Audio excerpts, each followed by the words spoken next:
جہاں تک فگرز کا سوال ہے وہ ابھی تک جتنا سامنے آیا ہے وہ سو ہے، لیکن خطرہ یہ ہے کہ اس میں اضافہ ہوتا جائے گا۔ جو نقصان ہوا ہے وہ بلوچستان میں بھی ہوا، جنوبی پنجاب میں بھی ہوا، خیبر پختونخوا گلگت بلتستان میں بھی ہو رہا ہے، اور سب سے زیادہ متاثر صوبہ سندھ ہوا ہے۔ ہمارا تقریباً پورا صوبہ، ہر ضلع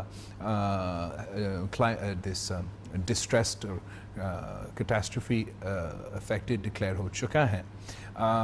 میں اپنا ایک اگر لڑکانہ کا ایگزامپل دے دوں، صرف لڑکانہ ضلع سے 80,000 فیملیز ہیو بین ڈسپلیسڈ۔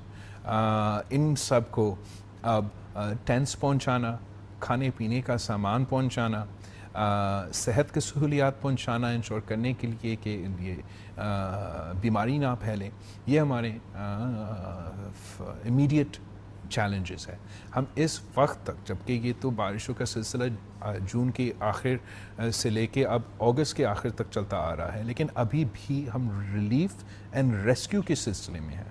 جو لوگ افیکٹ ہو چکے ہیں وہ ڈرائی گراؤنڈ کی طرف آ رہے ہیں، ان کو ہم کوشش کر رہے ہیں کہ کسی بھی طریقے سے، چاہے وہ ٹینٹس کے تھرو یا ہمارے سکولز میں، ہمارا کالجز میں جو بھی حکومت کی بلڈنگز ہوں گے ان کو ادھر پناہ دینے کی کوشش کر رہے ہیں، اور ریسکیو اور ریلیف ہمارا انیشل فوکس ہوگا۔ آگے جا کے ہمارا میڈیم اور لانگ ٹرم میں ہم ریکنسٹرکشن اور ریہیبلیٹیشن، نہ صرف ان لوگوں کے جو گھر افیکٹ ہو چکے ہیں، لیکن ہمارا جو انفراسٹرکچر، ہمارا سڑکیں، ہمارا برجز، جہاں جہاں وہ نقصان ہوا اس کا جائزہ لے کے آگے جا کے ان کو ہمیں بنانے پڑیں گے۔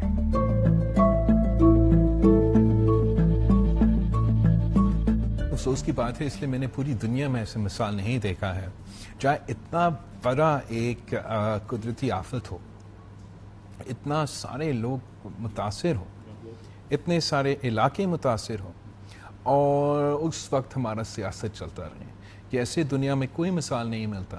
جہاں کہیں کوئی زلزلہ آیا، جہاں کہیں کوئی سیلاب آیا تو پورا ملک ایک ہو کے متاثرین کو مدد کرنے کی کوشش کرتے ہیں۔ ہمارے جو اپوزیشن ہے ان کا مرضی ہے، انہوں نے اگر جلسہ کھیلنا ہے وہ جلسہ کھیلتے رہیں، وہ اپنے الیکشنز کے مطالبات کرتے رہیں۔ اس وقت ہمارا جو پرائیورٹی ہے وہ اس مانسون کے، اس سیلاب کے متاثرین کے دکھ درد میں شامل ہونے ہیں۔ ہم نے ان کو جو بھی ریلیف ہم سے ہو سکتا ہے اپنے حکومتوں کی طرف سے، صوبائی حکومت، وفاقی حکومت، ساتھی جہاں سے ہم مدد کر سکتے ہیں ان کو پہنچانے، وہ ہمارا پرائیورٹی ہے۔ میں خود تو وزیر خارجہ ہوں، مگر اتنا شدید بارشیں اور اتنا نقصان ہوا ہے اس سیلاب کی وجہ سے کہ میرا ایک دورہ تھا یورپین کنٹریز کا، میں نے وہ تو پوسپون کر لیا ہے تاکہ اس مشکل گھڑی میں ہم اپنے عوام کے ساتھ ہو سکتے ہیں، ان کو مدد کر سکتے ہیں۔ بعد میں سیاست چلتا رہے گا، ہم دیکھتے ہیں اس کے ہم مقابلہ انشاءاللہ تعالیٰ کریں گے، لیکن اس وقت ہمارا پرائیورٹی یہ ہے کہ ہم نے ان سیلاب متاثرین کو، مانسون کے متاثرین کے ساتھ دینا ہے۔ ہمارا جو مخالف ہے، چاہے وہ حکومت میں ہو یا اپوزیشن میں، وہ کبھی اس چیز میں دلچسپی نہیں لیتا۔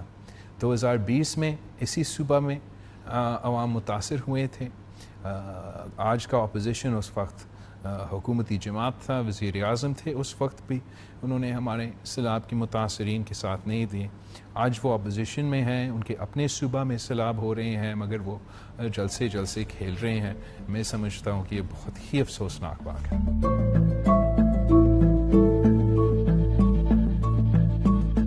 میں سمجھتا ہوں کہ دنیا میں ایسا کوئی حکومت نہیں ہے، نہ صوبائی یا وفاقی، جو اس اسکیل کا نیچرل کلیمٹی کا مقابلہ کرنے کا کیپیسٹی رکھتے ہوں۔ لیکن آپ کے سامنے جب اتنا بڑا مسئلہ آ جاتا ہے تو آپ ہی ہر انسان اپنا کوشش کرتے ہیں کہ وہ مدد پہنچائیں۔ جہاں آپ ہمارا کنسرنز کے پوچھ رہے ہیں، ہمارا سب سے اہم پرائیورٹی اس وقت یہ ہے کہ ہم نے اپنے عوام کو ٹینٹس پہنچانے ہیں۔ صوبہ سندھ کے سٹاک میں 90,000 ٹینٹس تھے، وہ ناکافی ہے۔ صوبہ سندھ کو کم از کم conservative estimate we need 1 million tents. اس کے لیے ہم خود پروکیور کرنے کی کوشش کر رہے ہیں، خریدنے کی کوشش کر رہے ہیں، بندوبست کرنے کی کوشش کر رہے ہیں۔ پھر جو کھانے پینے کا اشیاء ہے وہ نہ صرف ہم لیکن پورا سوسائٹی ایک ہو کے سب اپنے اپنے کوششیں کر رہے ہیں کہ متاثرین کو کسی قسم کا راشن پہنچائے، کسی قسم کا وہ سامان اور امداد پہنچائے۔ یہ ایک ویلکم بات ہے کہ جو وفاقی حکومت ہے 2020 میں تو مدد نہیں کی، لیکن اس سیلاب میں جو بے نظیر انکم سپورٹ پروگرام ہے اس کے تھرو متاثرین کو کچھ مدد ملنے کا امکان ہے، اور اسی طریقے سے ہم اس مشکل کا مقابلہ کر رہے ہیں۔ بہت شکر گزار ہیں کہ ہمارے پاس یہ بے نظیر انکم سپورٹ پروگرام کا انفراسٹرکچر ہے، تاکہ ایک وہیکل ہے جس کے تھرو ہم لوگوں کو یہ مدد پہنچا سکے، ورنہ ایسے کوئی نظام نہیں تھا پاکستان میں، اور آج بھی یہ ایک ہی وہیکل ہے جس سے ہم غریب لوگوں کو مشکل وقت میں مدد پہنچا سکتے ہیں۔